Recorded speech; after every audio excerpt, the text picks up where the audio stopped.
Tapi di perjalanan, sosok hantu gentayangan itu muncul lagi tiba-tiba di belakang jok. Karena kaget, Krishna akhirnya nggak bisa ngendaliin mobil tersebut dan akhirnya kecelakaan masuk ke dalam jurang. Halo semuanya, selamat datang di channel Scary Room. Makasih udah ngeklik video ini dan jangan lupa untuk like, komen, dan share kalau kalian suka dengan video ini. Juga support kita dengan cara subscribe dan aktifkan lonceng notification untuk dapat notif setiap kita update video baru. Dan buat kalian yang pengen berbagi cerita horor, silahkan kirimkan ke email yang sudah kita taruh di kolom deskripsi. So, without any further ado, let's enjoy your horror experience with us. Cerita kali ini adalah sebuah cerita yang berjudul Teror Hantu Reni yang Gentayangan di Belakang Jok Mobil. Nah, buat teman-teman yang pengen baca langsung ceritanya, silahkan kunjungi link yang sudah kita sertakan di kolom deskripsi. Dan tanpa berlama-lama lagi, langsung aja kita dengerin ceritanya.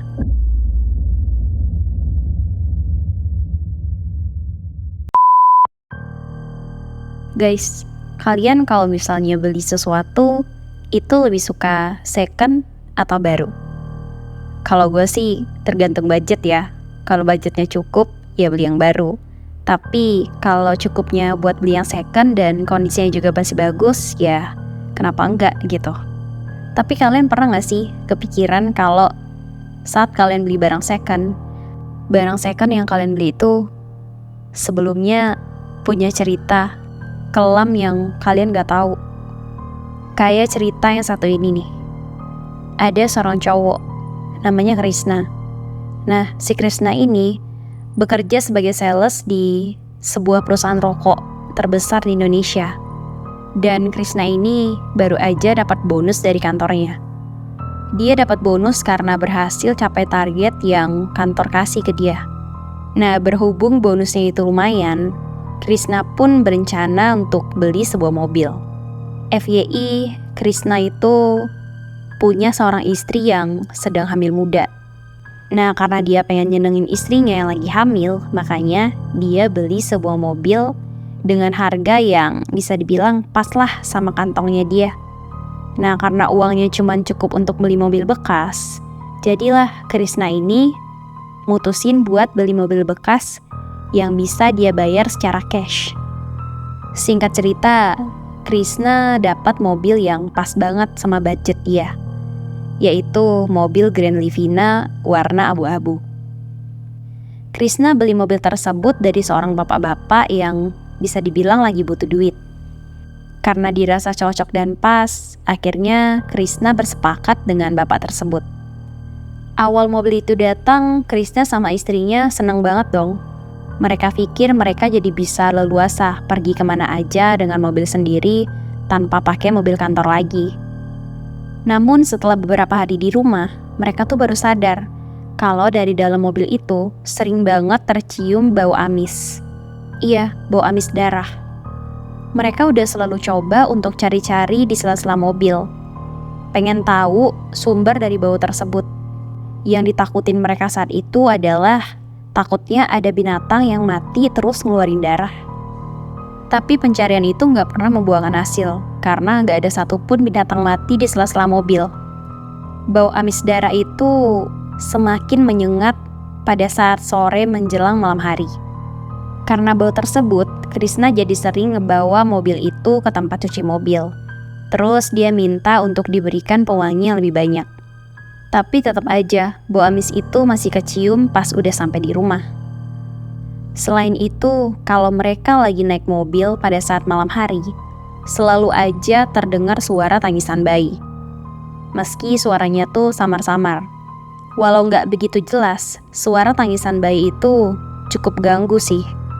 Sampai akhirnya Krishna berencana untuk ngebawa mobil itu ke paranormal. Ya, buat nyelesain masalah deh. Karena menurut Krishna, ini tuh bukan masalah yang biasa. Tapi karena si Krishna ini sibuk sama pekerjaannya, akhirnya rencana ke paranormal itu selalu diundur-undur terus. Sampai kejadian pada suatu malam, Krishna ini harus pulang larut malam karena dia lembur di kantor. sekitar pukul 1 dini hari. Sepanjang jalan pulang, Krishna terus nyium bau amis darah. Nah, pas jarak sampai ke rumah tinggal 3 kilometer lagi, entah kenapa bulu kuduk Krishna tuh terasa tegang. Karena takut, sambil nyetir Krishna pun terus baca-baca doa yang dia tahu. Tapi suara tangisan bayi itu muncul terus. Malahan terdengar lebih jelas dan keras daripada sebelumnya. Krishna pun mulai curiga dong. Dia ngerasa, wah, ada yang gak beres nih sama nih mobil. Nah, karena dia ngerasa ada yang gak beres, dia pun langsung ngecek ke kaca spion. Pas Krishna lagi ngeliat ke arah kaca spion, dia kaget banget karena ada sosok wanita lagi ngegendong bayi di jok belakang mobilnya. Krishna sempat tatap-tatapan sesaat, hingga akhirnya Krishna memutuskan untuk ninjak rem mobilnya dengan mendadak. Sontak Krishna langsung keluar dong dari dalam mobil. Tapi karena waktu masih tengah malam, di luar pun sepi banget. Hampir gak ada orang satupun. Berkali-kali Krishna ngebaca doa, berharap sosok itu segera pergi. Dan pas dia lihat lagi di jok belakang tuh udah gak ada siapa-siapa. Walaupun saat itu jarak rumahnya udah deket, tetap aja dia bingung nih harus ngelanjutin atau enggak pakai mobil itu lagi. Karena dia takut banget kejadian yang sama bakal terulang lagi pas dia ngemutusin buat lanjut jalan pakai mobil itu. Setelah menenangkan diri beberapa saat, Krishna akhirnya mutusin buat pulang dengan ngendarain mobil itu lagi. Tapi kali ini sebelum masuk, ia nggak lupa ngebaca ayat kursi terlebih dahulu. Pas masuk ke mobil, Krishna ngelirik di sekitar dalam mobil untuk mastiin nggak ada siapa-siapa di belakang jok mobil. Dan memang kosong. Tapi setelah beberapa saat melaju, sosok perempuan itu yang gendong bayi muncul lagi di belakang Krishna. Bau amisnya bahkan semakin menyengat dari yang biasa. Sontak aja, Krishna yang ketakutan, dia langsung ngebaca ayat kursi dengan diteriakin. Karena Krishna baru pertama kali ngelihat makhluk tak kasat mata. Ia pun nyetir sambil nangis dan gemetar. Keringat panas dingin pun mulai keluar di sekujur tubuhnya. Nah, pas sudah sampai di depan rumahnya, Krishna pun langsung parkirin mobil di depan rumahnya tanpa masuk ke garasi. Terus langsung lari ke dalam rumah. Sampai di dalam rumah, keringat dingin masih terus mengucur di badannya. Ia mencoba langsung tidur, tapi nggak bisa. Karena terus dibayangi hantu gentayangan itu. Besokannya, Krishna langsung demam tinggi. Dan istrinya pun bingung. Kenapa tadi malam suaminya tuh buru-buru pulang terus parkirin mobil sembarangan. Tapi Krishna nggak berani cerita sama istrinya yang memang lagi hamil muda. Karena ia takut banget istrinya kepikiran. Jadi Krishna beralasan kalau semalam tuh dia ngantuk banget dan pengen cepat-cepat tidur. Nah, setelah sembuh beberapa hari sakit, Krishna masih trauma nih untuk naik mobil tersebut. Karena bau amisnya ternyata masih terasa. Dan dia mutusin ngebawa mobil itu ke Kiai untuk cari solusi dari permasalahan itu. Krishna ke tempat Pak Kiai ditemani sama temennya pada saat sore hari. Tapi di perjalanan, sosok hantu gentayangan itu muncul lagi tiba-tiba di belakang jok. Karena kaget, Krishna akhirnya gak bisa ngendaliin mobil tersebut dan akhirnya kecelakaan masuk ke dalam jurang. Walaupun begitu, Krishna sama temennya masih bisa selamat dan cuman ngalamin luka lecet di tangan. Krishna pun langsung nelpon saudaranya buat ngasih tahu keadaannya saat itu. Nggak lama banyak warga yang melintas nolongin Krishna dan temannya untuk ditenangkan. Nah, menurut warga sekitar, tempat itu tuh memang sering banget terjadi kecelakaan tunggal. Dan Krishna itu adalah salah satunya. Tapi Krishna pada saat itu nggak cerita kalau dia kecelakaan karena ngelihat penampakan di jok belakang mobilnya. Singkat cerita, mobil derek pun datang untuk membawa mobilnya Krishna. Krishna pun langsung dijemput oleh saudaranya. Dan selama di mobil, saudaranya ngebahas kenapa dia bisa kecelakaan di sana. Dia juga nanya ke temennya, apa temennya ngelihat sosok penampakan di jok belakang mobil. Tapi katanya temennya nggak ngelihat. Malah dia heran, kenapa Krishna tiba-tiba kaget dan banting setir. Krishna pun heran, kok cuman dia ya yang ngeliat penampakan wanita itu. Setelah Krishna sama temannya selesai diobati di rumah sakit, mereka pun langsung pulang. Krishna benar-benar kepikiran terus sama mobil itu. Sampai akhirnya ia mutusin untuk cepet-cepet ketemu sama Kiai Muhi.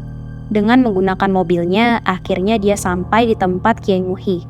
Beliau langsung ngepersilahin masuk. Dan tanpa basa-basi, Krishna langsung cerita kejadian demi kejadian yang dia alami. Sebenarnya saat itu Kiai Muhi pengen langsung ngecek ke mobilnya langsung. Tapi berhubung mobilnya masih di bengkel, jadinya diurungkan. Kiai Muhi bilang kalau ada suatu benda yang dihuni makhluk halus, maka bisa jadi sebelumnya ada kejadian yang berhubungan dengan makhluk halus tersebut.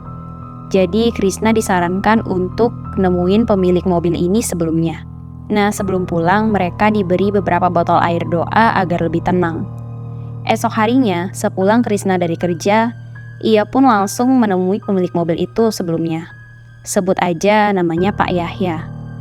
Dia mengutarakan maksud kedatangannya dan nyeritain beberapa rentet kejadian yang dia alami dengan mobil tersebut. Dan reaksi Pak Yahya pun kaget. Karena selama beliau pakai mobil itu, Pak Yahya nggak pernah ngerasain satupun kejadian aneh. Apalagi sampai ngelihat penampakan.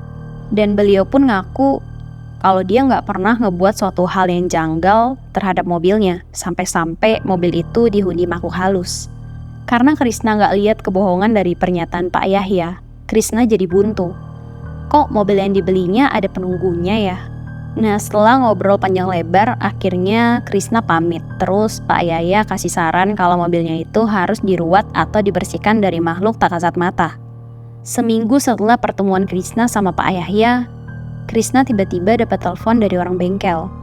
Katanya karyawan bengkel di sana tuh sering banget ngeliat seorang wanita sedang duduk gendong bayi di jok belakang mobilnya. Mereka pada ketakutan dong karena baru sekarang ngalamin kejadian kayak gitu. Krishna pun langsung koordinasi sama Pak Yahya agar proses mobil ini dipercepat aja. Karena ternyata makhluk ini tuh mulai nampakin dirinya pada semua orang. Pak Yahya pun setuju dan beberapa hari setelah itu mereka langsung datang ke bengkel pada sore hari. Setelah bengkel tutup, mereka udah minta izin pada pemilik bengkel bahwa akan melakukan ruwet pada mobil ini. Nah, Pak Yahya datang sama seorang pria setengah baya yang pakai baju koko dan sorban. Beliau ngenalin diri sebagai Pak Hadi yang akan melakukan ruwetan itu. Mereka pun mulai acara ruwet mobil ini. Nah, di sana selain ada Krishna, Pak Yahya dan Pak Hadi, ada juga pemilik bengkel dan beberapa karyawannya. Mobil ini dibandingkan dengan air yang katanya sudah didoakan. Semua bagian mobil baik dari dalam dan luar dipercikan air dan Pak Hadi berdoa di dalam mobil. Pas Pak Hadi sedang berdoa di dalam mobil, salah satu karyawan bengkel ada yang kesurupan.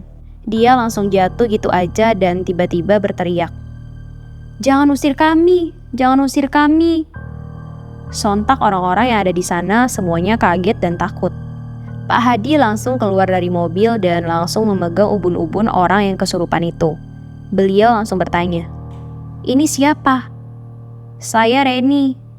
"Kamu yang ada di dalam mobil?" "Iya," katanya sambil nangis. "Kenapa kamu tinggal di mobil?" "Karena saya meninggal di sana bersama bayi saya," jawabnya. "Kamu meninggal kenapa?"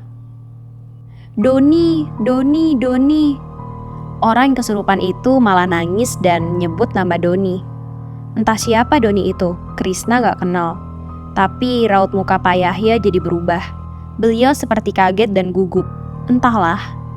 Krishna pun bertanya pada Pak Yahya, "Bapak kenal dengan yang namanya Doni?" "Itu anak saya," ucap Pak Yahya dengan muka pucat pasi. Ternyata Pak Yahya punya anak namanya Doni yang masih sekolah SMA kelas 3. Wah, Krishna pun kaget dibuatnya.